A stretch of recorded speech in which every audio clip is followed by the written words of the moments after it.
Brian O'Driscoll on Off the Ball. With Vodafone, main sponsor of the Irish rugby team. We all belong to the team of us. And you're welcome back to Off the Ball Saturday here on News Talk. John Duggan with you 3 to 5. Our Saturday panel guest this week is Irish rugby legend Brian O'Driscoll. Brian, how are you keeping? Really good, John. Really good. Good to see you. Great to see you. This is a Six Nations preview without any cliches whatsoever over the next while. No mentions of you got the wrong guy. sheepskin jackets or hip flasks or carveries or being interrupted by pints or anything like that. Okay. I could throw in a... How does Durban and the Six Nations sound like? I think they've ruled that one out. Yeah. Lots of time difference. So we start next weekend, Ireland away to Wales and Cardiff, and then we host France. We got trips to Italy and Scotland, and then the championship will conclude with England on St Patrick's weekend in Dublin. Brian, we're going to preview the tournament a little bit later on in the chat, but I think what we'll do first of all is maybe pick out some of your best moments from the great time you had with the Six Nations. I was going out 65 times you played in the championship, a record 26 tries out of your 133 appearances for Ireland. Like, it's been such a part of your life. You've got 14 years in the tournament, Brian, and then you're watching it now and you're working for ITV in this year's tournament. But when you're a young lad, did you be a part of the schoolboy section at Lansdowne Road? Were you going to matches as a young lad? Not really. Right. Not really. I had terrible eyesight, right? And I didn't love wearing my glasses, and I always kind of felt I can see more at home. I would have gone to the occasional game. My first ever game, I couldn't be right on the year, but it may have been Fergus Dunlea's only cap at 15, because I only remember it because he was a Clontarf guy. Okay. Gonna guess late 80s, before I was playing rugby, before I was in Willow Parker and Blackrock. So as much as it was a thing, like rugby in Ireland in the 90s was no great shape. Yeah, no great shakes. We lost more than we won, either competing for the wooden spoon or achieving it. So yeah, it was, as much as I was enjoying my rugby, I guess it was weird. All my focus was really on kind of what was happening in World Cups, and then what was going on with the All Blacks. Yeah, I had different cassettes and different tapes of them. I remember buying the All Blacks in the 80s and just watching it over and over and over again, and you're nearly able to do the commentary on it. But with regard to watching live games, it was TV stuff and with the family. And then I wasn't one to kind of inquire about tickets, really. And my dad never had a real focus on going to games before I was playing. So no, it was very much tipped away and watch it, but maybe not for the full 80 over the course of a Six Nations. So your first Six Nations is 2000. The France game obviously is the one we all remember, the hat-trick. What was it, the engineering in terms of you hitting that mark on that day? What were you doing right as an athlete, as a person, as a rugby player that just made you have that amazing day that burst you onto the scene? Listen, there's loads of factors that come together there. I think you can have... You can't have a good individual performance without everyone performing well. That's a major anomaly. So first of all, we were very competitive as a team that day, which over the previous 25 or 30 years, actually 2 years previously, we very nearly won, lost by 2 or 3 points. But before that, from memory and from being told about it, there were some real drubbings in France. It was a bit of a graveyard destination for us. So to be able to go over and, play with a team that obviously was a nice hard track, played scared, played nervous, first time there, and all of a sudden, I remember the first 5 minutes, and I think they scored a quick try that was then disallowed. And I remember thinking, this is just at a pace that I've never ever experienced. Even in the World Cup, it didn't feel that fast. I was lucky to kind of just squeeze into the World Cup in '99. And yeah, there were tough games and fast games, but not at that ferocity and not the tempo that they were throwing at us. And I'd grown up obviously with watching that French team in the 90s. And when I talked about not watching much Six Nations, I'm talking about early on, of course, from kind of 95 on. I would have watched a lot when I really became, as a teenager, 15-year-old, 16-year-old. I would have then really watched a lot of rugby full stop. But watching that French team in not the French team in 95, the French team in 99, and the build up to that side, But throughout the 90s, they were exceptional. Blanco, Sant'Andrea, Sella, Meynell, all of those, phenomenal. And so all of a sudden, we had a version of that coming. And so I thought, oh my gosh, I can understand how this is a graveyard, how tough this could be.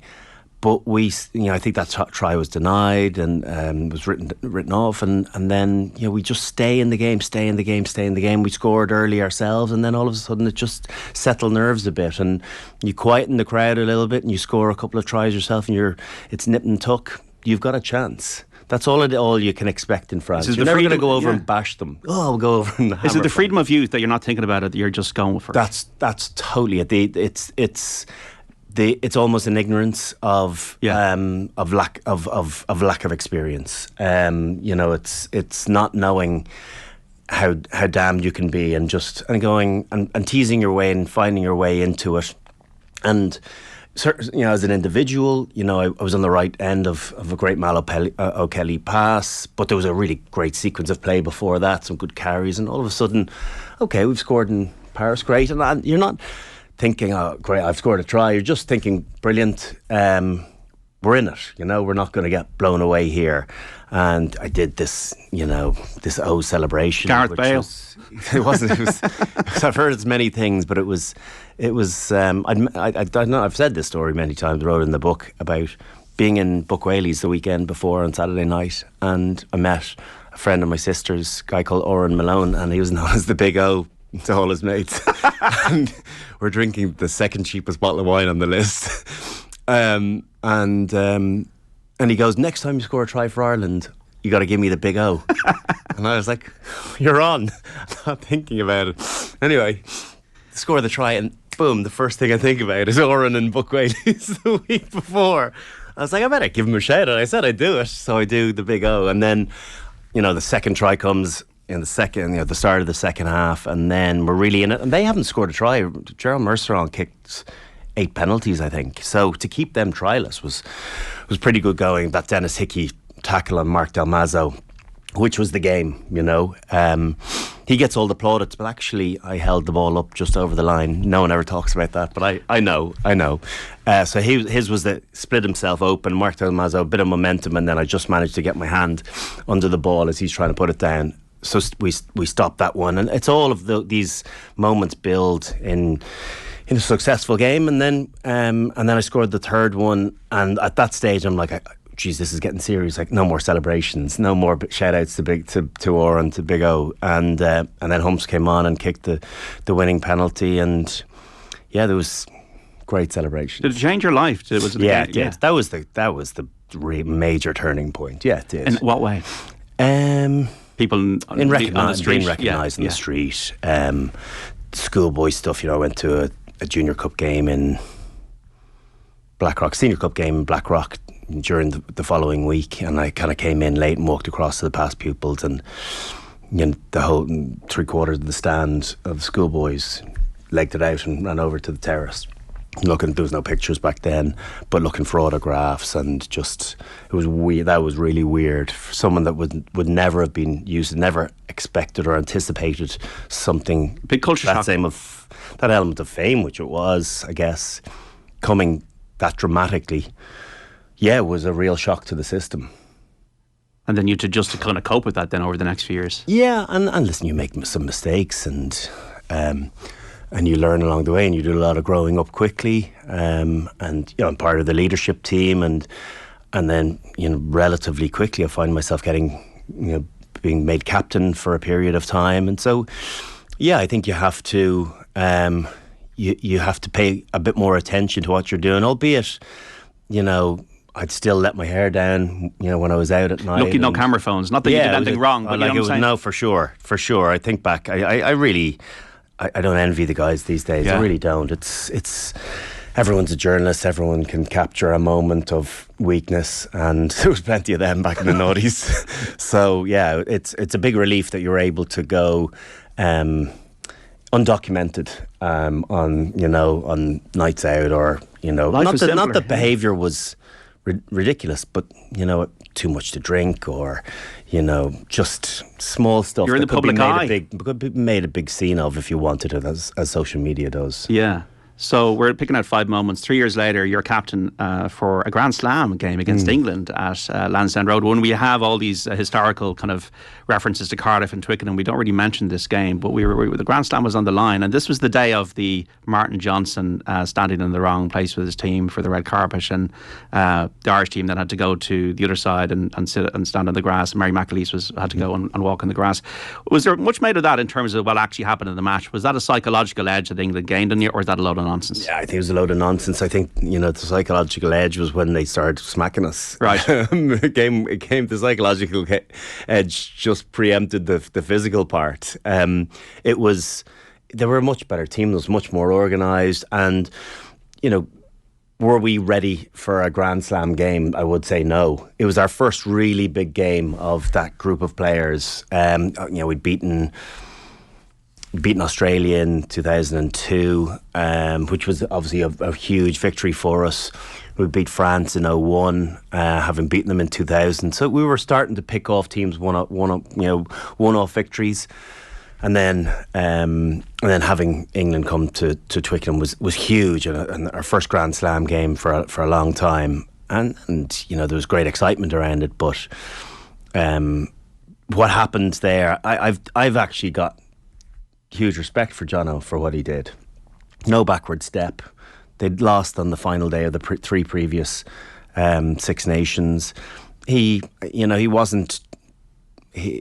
was the manner in which he says afterwards. There was the manner in which he was told to move by the stadium announcer and the aggressive nature of it, and he just thought. Before they came out, Clive Woodward had said to them, "There's nowhere to go if you don't win today. There's nowhere to hide."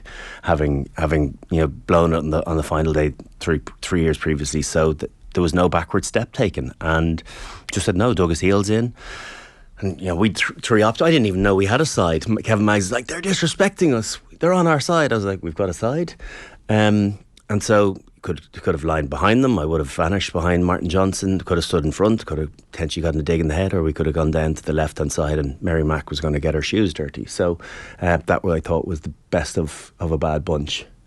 What did we learn from losing that game? That they were a much better team. That we had a long way to go. That one-off victories and consistency. One-off victories was one thing, but consistency is a very different thing. But yet we brought confidence in getting ourselves a Grand Slam game in that Six Nations to then go on to the World Cup later on in the year, and that we'd beaten Australia in the previous November. We were going to get them in the pool stage. We had our banana skin in Argentina in the group too, but we should feel as though we had the capabilities of getting to that all-important semi-final. If we played the way we had played that year up to that England game, but they were just so much better than us. We talk about anthems, Brian, and when we're picking out moments, 2007, 4 years later against England at Croke Park with the Aviva Stadium being built at the time. When you look back at the footage and you see yourself as captain, John Hayes, in tears beside you, I know you referenced in other interviews that you didn't even know he was crying. But it just seems from looking at that, there was no way Ireland were going to lose that game. No, and it was obviously, the second game in Croke Park, the vast majority of us, and I'm sure I can't speak for everyone, but we were so honoured to have been allowed to play in the hallowed ground of turf of Croke Park. I'd missed the opportunity to do so in 6th class in my national school, because I'd moved to Willow Park, and they managed to get to Croke Park in a school league, and I just thought, I'd missed my chance. and so for me that was such a big deal, albeit playing a different sport there, and I'd missed out on the previous game against France.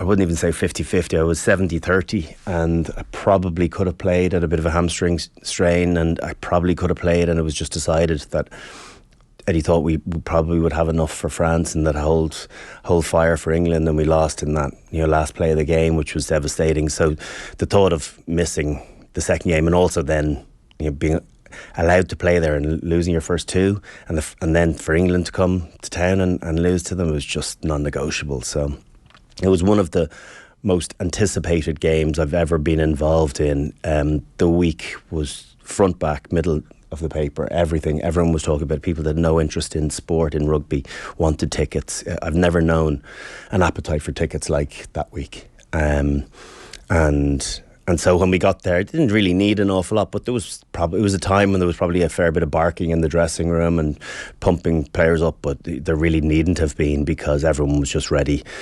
It just shows how much the game is a mental game.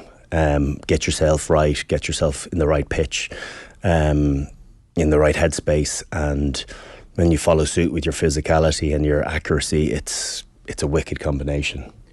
Do you feel the crowd when you're playing? Sometimes maybe you do, sometimes you don't, but did you feel a crowd getting into your veins that day? Well, I think first of all there was huge pride in how God Save the Queen was treated. Respectfully. I think that was, for me, was a huge moment of, because you're a proud Irishman and you want to make sure that it's well respected. It's and we've always been a nation to respect others, to respect the goal kicker, and so to hear that silence was a relief. And then it was just about getting ready for the battle after that. And from the first step, I just remember thinking, we won't be beaten here today. We're faster to everything. We're nastier. There's an edge to everybody, and there's an anticipation to every play that I just didn't feel that they were a step behind. And I know they'd had Conor O'Shea in to talk to them about the history around Croke Park, but it couldn't have gotten to the level of our appreciation for the history and how we were allowed play there, and what a big deal it was to us. Yeah, 43-13, and 2 years later, as we pick a moment, probably one of the biggest moments, Brian, is winning the Grand Slam in Cardiff. That year you were playing well. Like, you scored tries against France, Italy, England, and then you scored a try then the start of the second half in a match that 61 years we're trying to win a Grand Slam. What was the kind of the rhythm at the time when you got that try? Well, we didn't really go well in the first half, and we were 7-6 behind. Were we 7-0 behind? We butchered a couple of chances. We only played okay, and then we just were very clinical, really clinical for the Tommy try, and then I got the pick and jam try, and all of a sudden, I think it was 14-7 then, and all of a sudden, okay, grand, now we're in it and we're playing, and then it was nip and tuck, but just the manner in which that last 5 minutes unfolded, them working their drop goal. I probably should have closed the game out an awful lot earlier. They have this play that they love going to. The Stephen Jones has Shane Williams in second receiver. I would have done a lot of analysis on them, and they were definitely a team of habit, and so Shane Williams in second receiver, and he drifted out wide, and then centre and fullback came up the middle, and they skipped the two of them, and I knew it was coming, but I just second guessed myself, and there was an intercept there to be had. Absolutely, just didn't want to find myself being lured into them doing a particular play and then going to something else. Anyway, I didn't either get into the intercept channel or do a good job in tackling him, and Lukey scragged him down because I kind of got caught in between. But I should have just backed myself, and it would have been a canter in from 60 or 70. Anyway, that didn't materialise. The drop goal, our drop goal, and then the penalty, and that helplessness of standing in my position, my penalty position, for a rebound off the post, saying a prayer going, please, just once. And I didn't for a second think he'd miss, because he'd been so good. His kicking that day had Didn't think it was too far. That didn't even come into the reckoning. I didn't even think. Over. No, I literally was like, that's over. Yeah, that's it. I didn't think. Accuracy is always the thing. Not that distance, and I guess you have to kind of compute 80 minutes and legs and tiredness, and then I remember seeing it being kicked and going, oh, it's online, and then it goes over Paulie's head, and before it's about 5 yards out, and Paulie starts running off up the pitch. I was like, where's your man? Oh, is he off to celebrate with them? What's going on? and he's obviously seen the rotation start moving faster and faster as it loses speed, and then I would say, if you wanted one person underneath the post that to bet your life on, Jordan Murphy was the guy. And so he catches it and then runs over to the touchline. And it's gone red at this stage. I'm running over to him, tell him to get rid of it. And he hooves it up into the sand, and then instantaneously regrets not holding onto the ball for his testimonial year. And then it's just Mayhem. pure relief. Not joy. Not euphoria, no? Not euphoria, no. The euphoria came a little bit later, but pure relief of finally we've got one. Is that a physical feeling? Yeah, it's exhaustion. Do you know what? It's exhaustion, and oh my God, it's just thanks be to God I can stop for a second. I can stop now. And actually the knock-on effect of it was I ended up getting, I was sick after the game, and I ended up not going to the post-match dinner and doing my post-match speech. So I was in bed with vertigo, and I was getting sick, and my wife stayed with me for the night. And so is that maybe a reaction to everything that I'd imagine so. It must have been. It's like that. I'd never had vertigo before in my life. So all of a sudden, you're feeling kind of your body's just saying. I think it's just, and that you know, that tended to happen me after all Six Nations. Is like you go, and I used to always break out in cold sores the week after the Six Nations, because once the mind switches off, the body shuts down and Tension, it goes, okay, it is, you're holding it, and then release, and then it's like it can almost be itself, whereas you're fighting that the whole time, and just shows the power of the mind about how much you can hold yourself and tell your body what you're capable of doing. It's the mind is the strongest part. The body will do what the mind tells. It's just once your mind goes, your body follows suit. Was there much of a celebration? Like, did you? Well, the next day was great because I was up early and I felt great the next morning. Yeah.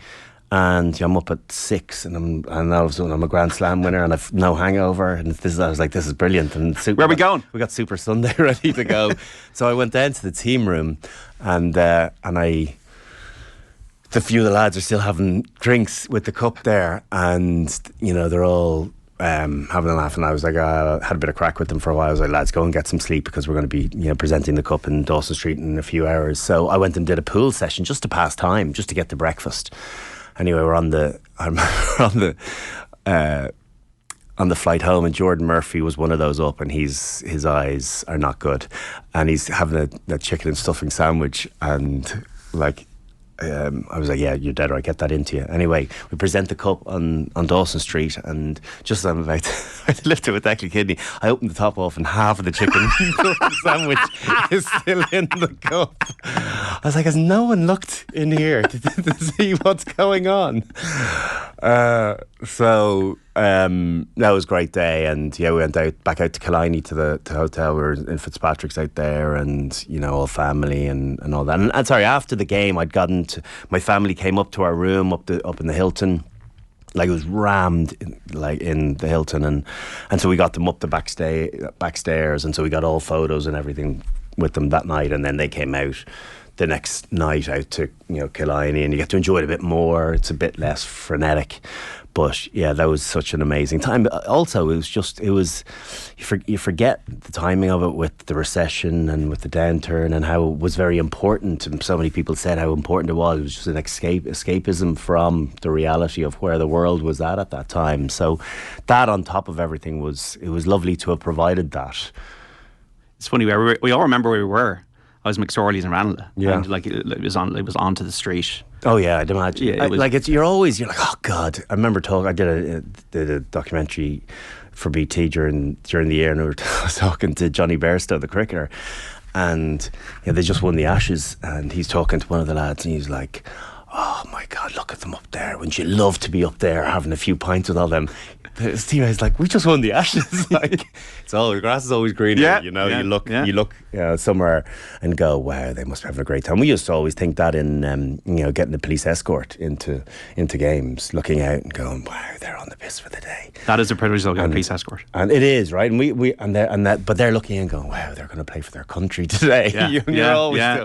It's what you can't have. You want, big time. Yeah. The final memory we're going to pick is you talk about like a family and all that. Your support network all being there for that Italy game.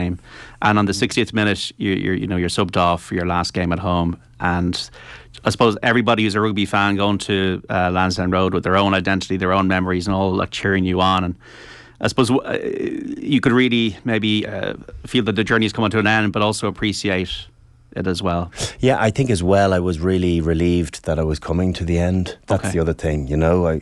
I read Gordon Darcy in an article yesterday talking about, you know, when you know and you're in your own head, your head's scrambling to survive, but you know, and you think everyone's aware of it, but they're not. But that's how I was. Where I needed to get out of there with, you know, reputation intact. My best days were behind me. The great thing about that Italian game is I had 3 big moments and 3 tries, and there were good touches. I remember looking back and thinking, so lovely to leave your last game. I got man of the match, and there's probably a bit of sentiment in that one, but I had a hand in 3 of the tries, the try scoring pass and or the key pass, and you know, when you're subbed off, and you know. Remember, it was Ferg came running on, and afterwards I remember him sending a tweet out to people going, "Oh my God, I can't believe, thank you so much for the incredible reception on the 60th minute when I came on." So yeah, it was cool to be there and to enjoy it all, and Mick, like I'd made the fatal error of saying that I was going to retire at the start of the year, so it had been this long goodbye. So there was relief in finishing finally, and that being the end of my international career in Ireland. There was one the following week, So Mick Carney, the manager, had said, you know, there's going to be some things afterwards. I was like, I don't want to know about it. Just if you want to do it, do it. It doesn't. There's no need for it. But no, they want to. Blah, blah, blah. Anyway, this is the balloon that goes up as well. So listen, it's lovely to be able to look back and then walk out on the pitch with my daughter and my wife and my family there. You know, they're your cornerstone of support, and everyone gets to enjoy the good days. They're the ones that pick you up on the bad days. So yeah, I think they're the ones that you enjoy those moments the most with. But it was a great day. I really, really enjoyed all of it, and I managed to get off. I was really carrying a bad calf, for a couple of months at the end, and I was relieved to come off in the 60th minute because I kind of felt it was tight to, and I wanted to get to the following week. Great memories, and we love them, Brian. And we're looking ahead now to this year's tournament. Look at Ireland. What I suppose the ledger says, 2022, we had a triple crown. We beat New Zealand for the first time. We had a clean sweep of the November internationals. We're number 1 in the world. We have a player of the year in Josh van der Fleer. How much, though, does the World Cup come into the thinking around the Six Nations? It's the cash cow for the IRFU, but also, like 4 years ago, we had the England game, and it almost set the tone in a negative way for the whole year in 2019. How much is this part of the strategy, the tactics, the personnel for the Six Nations? I think it's huge. I think this one feels way more important and way more important and way less important in the same way, because usually we'd be like very, next game focused, and it's still Six Nations. This is 100% a stepping stone to something much bigger, and an opportunity to do something that we genuinely never have, but also feels as though it's within touching distance. A hard route to get there, but it's absolutely achievable. So in other years, you still need the momentum from this. It would be hard if you lost 2 or 3 games in this tournament because you're deflated and all of a sudden your confidence is knocked, and confidence is a big thing. You just ride it, and even when the great thing about winning is that even when you're not going great, it doesn't dissipate any. When you haven't gone great, but you still get the job done, and like, we must be a half decent team. And so what about when we do play well? Well, that's what we need to do in the World Cup anyway. So, but the way this fixture has gone, I'm sure this team will feel as though there is a Grand Slam capability there. It's hard to win 5 games, of course, but having France and England in the Aviva, great record there. Wales, where they are at the moment, not at their strongest, and Gats has a big job to do first up against us, probably one of the most organised teams. And then Scotland away will be the really difficult one, I think. France at home will be very difficult, but I think if you do manage to get there, that banana skin, similarly to 2009, the second last game, Scotland away, is potentially trouble. Why? I just think they've got us in the pool in the World Cup. No one has talked about Scotland, and I think just if you get the physical part of your game right against any side, if you're ferocious physically, it's really hard to get momentum, get platform and do what you want to do. All of a sudden you're on the back foot. And if they they won't beat us, they'll beat us by a couple of points if they do. They're never going to beat us well. But they're that sort of team that is, put out by being written off, and with a little bit of chip on their shoulder, and particularly at Murrayfield, it's a tough place to go and play. We've got a great record there, but it's always a lot harder than the results would suggest.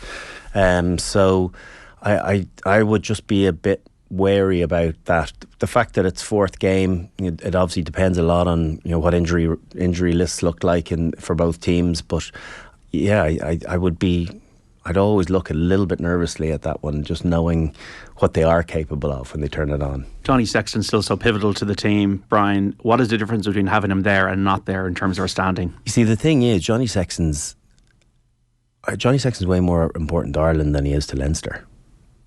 He's an on-field coach. That's what he is. See, within Leinster, everyone knows what they're doing. Everyone knows their role. But on that, so for the New Zealand games last year, 12 Leinster for the first two and 11 Leinster for the third test. Yeah. Not the same thing. No, but it's sometimes to beat New Zealand, you need 15, and you need those 4 guys or 3 guys, coming in and just being told. And it's not just those that are starting. It's in training. It's what's happening during the week. It's giving confidence to everyone, whoever seamlessly does fit. Move in and out of positions depending on what your circumstances are. That's what I do think that there's a huge comfort to how Ireland are playing on the back of a lot of Leinster guys, because they play together the whole time and they're playing a really good brand themselves. But I do feel as though there's probably more onus put on Johnny as the focal point and the centre point within team meetings and environment than necessarily there is in Leinster. He doesn't play for Leinster nearly as much anymore. Others are able to come in and Leinster is still firing, whereas if we look at how Ireland have performed when Johnny hasn't been there, it's not the same.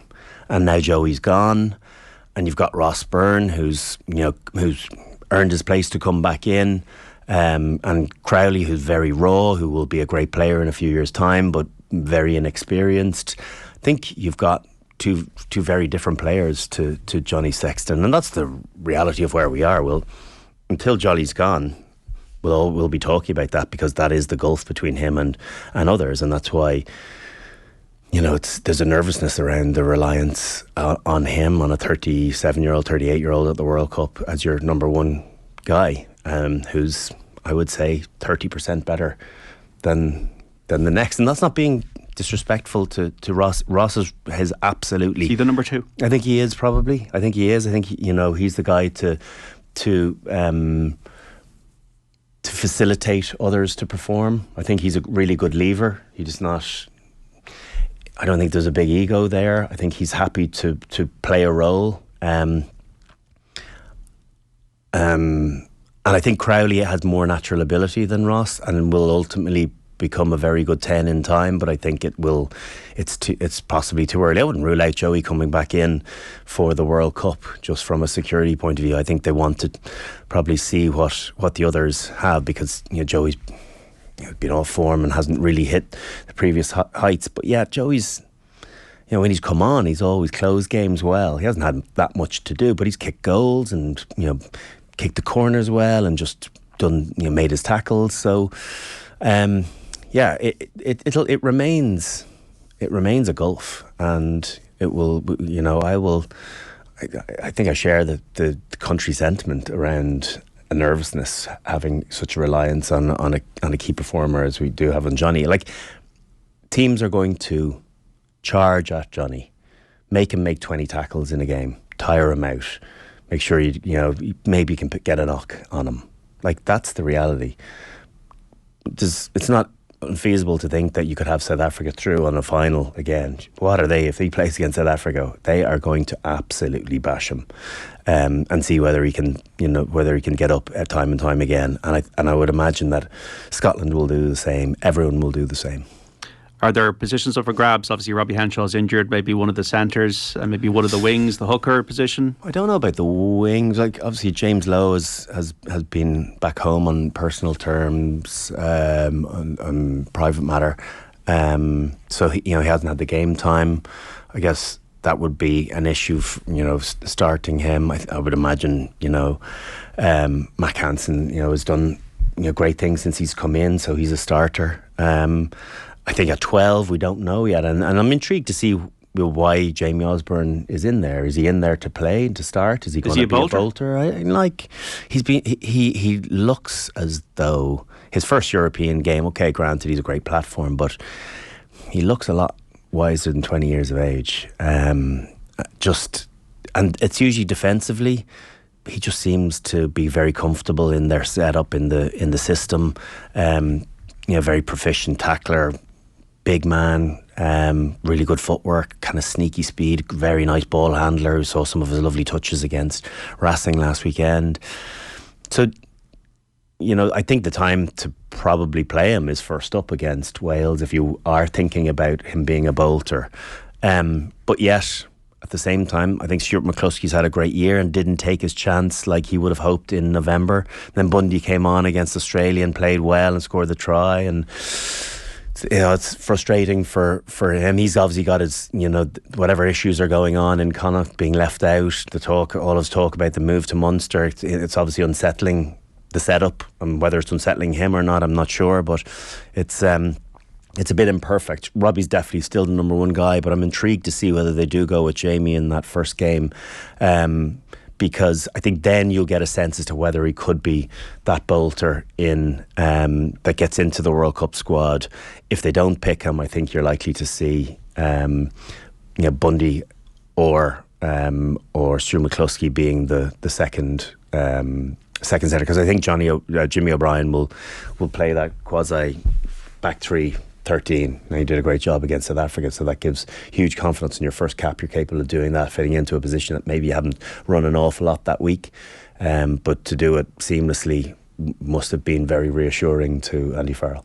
Are you seeing any kind of changes in his style of play? Andy Farrell, obviously the attacking play has been great the last couple of years. Defence is good. It seems to be a good blend. You're looking for this new? Yeah, I just think some of those little, the little not power plays, but those little kind of thought out free kicks, the little loop plays around the ruck, rather than just bashing away at opposition, trying to suck them in as if you're picking and jamming. And then we saw some really nice stuff in last year's Six Nations. Really great score, a little loop play close to the line, which ordinarily you wouldn't do because everyone's flying in, but playing with enough depth. I think it was Johnny might have looped around and got in for a really well worked, well thought out score.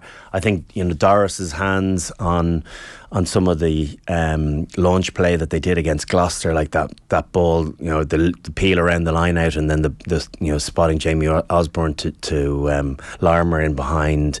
Like, not many players can carry the ball as hard as that with that intent and still have the subtlety of hand. The little pivot and drop off to Alato on the 5 metre scrum, that stuff is gold. So hard to defend against it, and then you just present the same picture the next time and do something slightly different. So I am expecting some of that, some nuanced stuff. But the thing is, the game plan they're working on multiple options.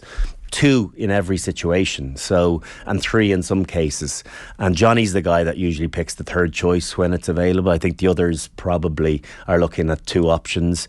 But it's a matter of, if you run the good lines, if you run the right angles, if you stay alive, then it's hard to cover the short line and the player bouncing out the back. And if you pick the right option by committing the defence, no defence in the world, the most organised defence, the best system in the world, if you force them into making decisions, it'll be a major challenge. And I think Wales are a team that love to play up and in, and so if you know that's coming, particularly George North at 13, reasonably good defender, but get him making choices on the line. I don't think that's his great strength. So I think they'll definitely, Ireland will look to try and manipulate him as much as they possibly can. The work rate as well of Hugo Keenan in particular, but also the wingers, and that's why Larmour's so good as well with Leinster.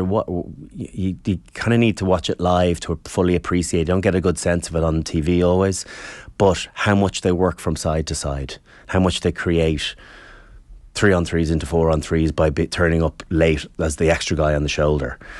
That's a major point of difference of Leinster and Ireland, having Hugo Keenan as a guy that has high speed meters that are laughable. His fitness ability and capabilities are extraordinary, and so his try against England last year, if you see how far he works off the ball to actually get that one and get the little pop and then still have the ability. Usually by the time lads get there, they're exhausted. That's where he accelerates and carries the ball hard. So you know, if you're watching the game live, keep an eye on Keenan in particular as to how much distance he covered. I'd love to see his numbers on his GPS units. I bet you through the roof. Right. Wales and Scotland, you touched upon, Brian. France come to Dublin. We know they'd almost have two squads. DuPont, the orchestrator, they've got a few injuries, but I suppose we will really get a sense of, once again later in the year, by how it all works out in Dublin. Yeah, like I suppose if you look to what happened in the Leinster Racing game, it's kind of a subplot to maybe what you'll see with Ireland-France and the power game, and them being able to match you physically in defence. And then Leinster had the answers in the end. They wore them down. You know, they're an enormous team, but very skillful team as well. But now defensively very well set up with Sean Edwards. So I still fancy us. I think I think we can cause enough problems. It gave me great comfort in seeing how we responded and reacted to them coming at us last year, and how we never went away and how we got ourselves back to within a score. It was one of the best defeats that I've seen in an Irish jersey for quite some time, because it was a really good French performance. So I feel as though we'll play with a lot of confidence that we can beat them at home, and I think as well we showed physically what we're capable of matching up to in the South African game in November. The big question for Ireland in the coming months over Six Nations, and then later on in the year, is what injury toll will amount. We just can't afford to lose. I'd say 4 individuals. I'd say Johnny, Gibson Park, probably Andrew Porter, and I would say probably Doris. Not Furlong? Yeah, yes, but I think Finlay Beelam's come in and done it. Like, I think what he's done has given me enough confidence. Yes, Furlong's a lot better player than Finlay Beelam, but Beelam's impressed me. He really has, and it's different starting games and coming on and closing them out. And when we do have Furlong, of course, where we are a lot better. But I think from a level of importance of the next player, and you'll say Conan behind Doris, but I think it's the dimension that Doris brings us, of being able to link forwards and backs. It's the all court game that I think not many other forwards can play. It's certainly not in our setup, and not in lots of setups. I really think he's a phenomenal player, and he's got incredible capabilities of continuing to develop, and I believe he's a great pro as well, a real student, which would reinforce it. So probably them, and then maybe Ringrose, considering what form he's in at the moment. Just before we wrap it up, Brian, England come to Dublin on Patrick's weekend. Borthwick's there now, Steve Borthwick. Eddie Jones is gone. Dan Cole's back in the squad. Obviously Itoje and Farrell are huge. So are they in a transitional period, as they said in Pulp Fiction? Yeah, yeah, they are. They are, because they're transitioning between coaches. So there's no greater transition than that. And he'll obviously have his player preferences. Again, coaches go back to those that have delivered for them in the past. That's why you see some of those Leicester players back in there, because they delivered in the Premiership final last year. When the going gets tough, you find out about people physically, but more mentally, whether they're there for the battle, and that leaves, I suppose, whatever the opposite to scar tissue is, leaves a good memory etched in your mind that, okay, they can deliver. You look at Conor Murray's a great example of that for Andy Farrell. People like Conor Murray, well past his best. Craig Casey has to become through. Paddy Patterson, surely Murray's not even been picked for Munster. He's been there for all of the big days. Lions Ireland since 2016. He's driven confidence into Farrell's psyche, that I'm the guy to deliver. I'm a closer. I can do whatever role. Might be in the winter of my career, but you can trust me. And that goes an awful long way with coaches. And so that's why Borthwick, I think, is picking some of those Leicester boys. And then he'll pick a a team to be able to suit whatever game plan. What's interesting is having Nick Evans, the Saracens attack coach, come in for this Six Nations, which is, it doesn't feel aligned with the Borthwick mentality of how he likes to play the game. Doesn't play in his own half, kicks the ball an incredible amount.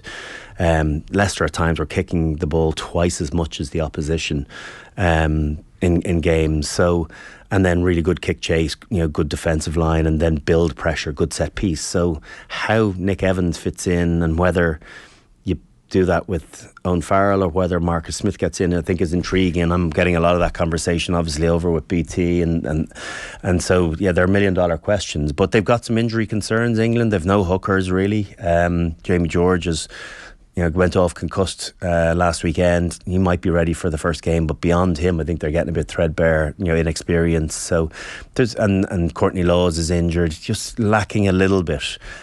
So they've a good bit of work to do. But they're England, they can deliver on the big stage. They've done it in the past, so write them off at your peril. Yeah, and you'd be doing some. There's a cliche. Yeah, you'd be doing some ITV work as well during the Six Nations. Brian, just before we finish, I'm always struck by what players and managers say, and sometimes they pierce through. Oh, that's interesting. And sometimes they don't. Most of the time they don't. But Peter O'Mahony, remember a couple of years ago, said I've never enjoyed rugby as much as playing under Andy Farrell and this coaching team of Paul O'Connell, John Fogarty, Simon Easterby, Mike Catt. It seems that there's an enjoyment there. Yeah. It looks like they've got a great environment, that it's very that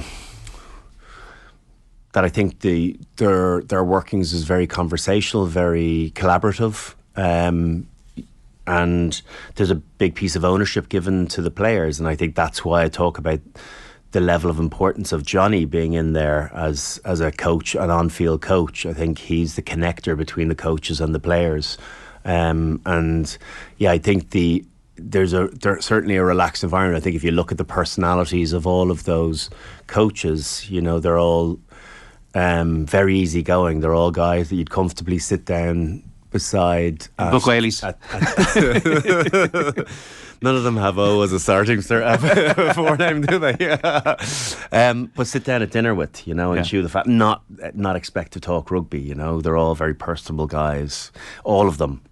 And so I think there's there's probably that dimension that there's a chance to switch off. I think there's not an additional there's a scrutiny sometimes that comes with international rugby and a tension that builds in camp. Sometimes it's important to turn that valve down a little bit and to ratchet it up for meetings and for video sessions and when you're on, but then when you're off, to be able to enjoy one another's company, to disconnect, to have a laugh, to just feel at ease. And it feels from all the vibes and all the conversation that you're hearing out of camp, it's a very well settled team. And it's funny, because Jamie Osborne is maybe that bolter. It doesn't feel as though we're going to be a team with a bolter, or one out of the blue. It doesn't feel like that right now, which augurs well for how settled a team we are. But all important injuries and just continued confidence building going forward. Your prediction for Ireland for the Six Nations?